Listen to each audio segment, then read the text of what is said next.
Well, hello, my lovelies. This is Coach Bear, posting for Fibre Bear Cares. I have about 30 years of experience of coaching people, but that was all at the bedside as a registered nurse. So I'm breaking new ground here. So I might flail around a little bit, but hopefully not. This first session was inspired by an old Afrikaans joke and a conversation with a lovely cousin of mine about meetings and implementation of plans. We have this delightfully, extremely sweet pastry called Koeksisters in our culture. The literal translation is Koeksisters, so make of that what you want. But traditionally, it's 3 pieces of dough that is plated together like a plaited bread, and then fried in hot oil. The hot Koeksister is then taken and put into a very special, very thick syrup. It infuses and steeps while you bake the next ones, and then after you've got about 5 that have steeped for a while, you take them out, you put them on a baking paper, and you let them cool for a little bit until the syrup starts to set a little bit, and then you move it to the fridge to cool further. The problem with Koeksisters is not that they're hard to make. It's hard to make good Koeksisters. Because the pastry is difficult to get absolutely right. It can be either too dry or too wet.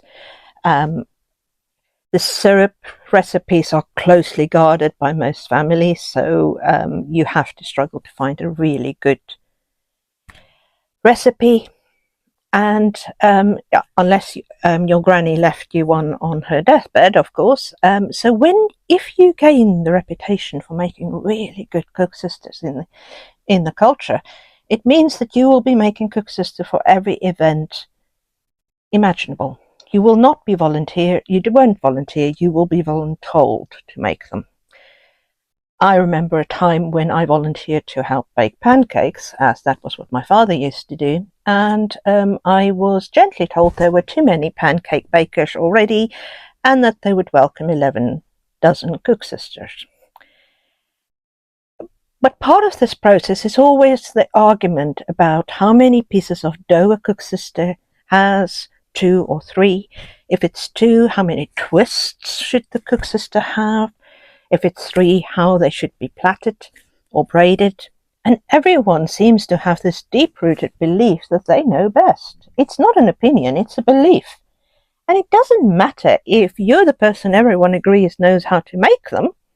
They will offer you stories of their long-dead beloved Aunt Koba or Aunt Marie, who made these delicious Koeksisters, and how she used to make it. So the joke goes about meetings and implementing of decisions, that a meeting to plan a function like a cake bazaar or cake baking event will last 3 hours, of which 2.5 hours will be spent discussing the Koeksisters and how they should be made. 15 minutes will be spent on gossiping and welcoming everyone at the beginning of the event, and then 15 minutes on a coffee break where everyone will enjoy the Koeksisters that you have made. And there will be no time left to discuss who's actually going to make it, because everyone has already decided that you will be doing it. And this boils down to a meeting that could have been handled with an email to you, telling you to make the Koeksisters, how much money you're being given for the raw ingredients, if you're getting any, and you could have that afternoon to actually have baked them. Everyone else in the meeting will feel accomplished, and you will feel annoyed. So my question today to you is, what is your Koeksisters? The task you used to love that you're very good at, but which you now hate doing. Think about that for a second. You hate doing it because everyone assumes you will do it. It is no longer a willing service to your community or family.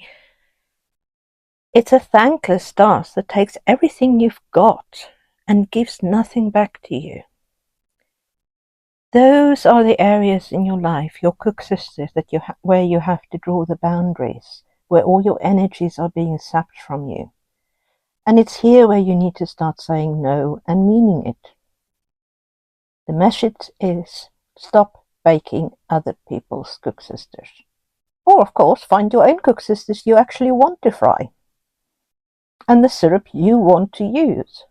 And don't let anyone tell you that it has to be twisted 4 times or it has to be braided. As always, have an absolutely wonderful day. Remember, you are very, very precious. And I will see you next time. Bye.